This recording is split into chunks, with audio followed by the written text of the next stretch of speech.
చేస్తారు, ఈ పార్టీల అధికారంలోకి వస్తే ప్రజల కష్టాలు బాధలు తీరుతాయని నమ్మి అధికారాన్ని కట్టబెడితే తీరా వీళ్ళ యొక్క అంతర్గత గొడవలతో ప్రజాసేవని దూరం చేస్తూ వీళ్ళ యొక్క పరపతి కోసం, వీళ్ళ యొక్క ఆధిపత్యం కోసం నిత్యం తిరుపతిలో గొడవల సంస్కృతికి తెరలేపుతున్నాయి మూడు పార్టీలు కూడా. ప్రజలందరూ కూడా గమనిస్తున్నారు ఈ రకమైనటువంటి సంస్కృతి. ఈ రకమైనటువంటి సంస్కృతి గతంలో తిరుపతిలో ఏనాడు లేదు.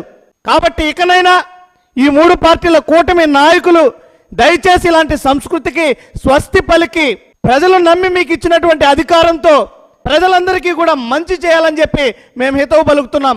ఈ రకంగా బహిరంగంగా దాడి చేస్తూ రక్త గాయాలను చేస్తూ ఏ రకమైనటువంటి సంస్కృతిని మీరు తిరుపతిలో అలవాటు చేస్తున్నారు, ఏ రకమైనటువంటి పద్ధతిని మీరు తిరుపతిలో అవలంబిస్తున్నారు?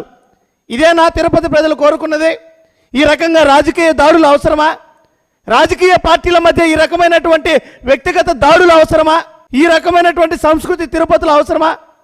ఏదైనా ఇబ్బందులు తలెత్తితే మీ యొక్క నాయకుల సమన్వయంతోనో లేదంటే అధికారుల సమన్వయంతోనో పరిష్కరించుకోవాల్సింది పోయి ఈ రకంగా బహిరంగంగా వ్యక్తిగతంగా భౌతిక దాడులకు తెగబడడం ఎంతవరకు సమంజసం? కాబట్టి ఇకనైనా ఈ రకమైనటువంటి దాడులను ఆపాలి. ఈ రకమైనటువంటి దాడులకు స్వస్తి పలికి మీకున్నటువంటి అధికారం, ప్రజలు ఇచ్చినటువంటి అధికారం, ఈ యొక్క అధికారంతో తిరుపతిలో ఏ మూలను చూసినా ఈరోజు ప్రజలు అనేక రకాలైనటువంటి సమస్యలతో సతమతం అవుతున్నారు. ప్రజలు ఈరోజు కనీసం సంక్షేమ పథకాలను అందుకోలేకపోతున్నారు. ఒక్కటంటే ఒకటి నూతన పింఛను విడుదల చేయలేదు ప్రభుత్వం.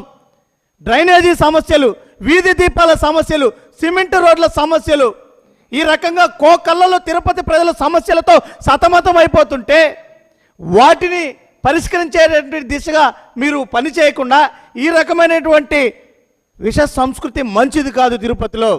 కాబట్టి ఇకనైనా మీరు ఆ దిశగా పని చేయాలని కోరుకుంటూ ఈ రకమైనటువంటి దాడులను ఆపాలని హితవు పలుకుతున్నాం.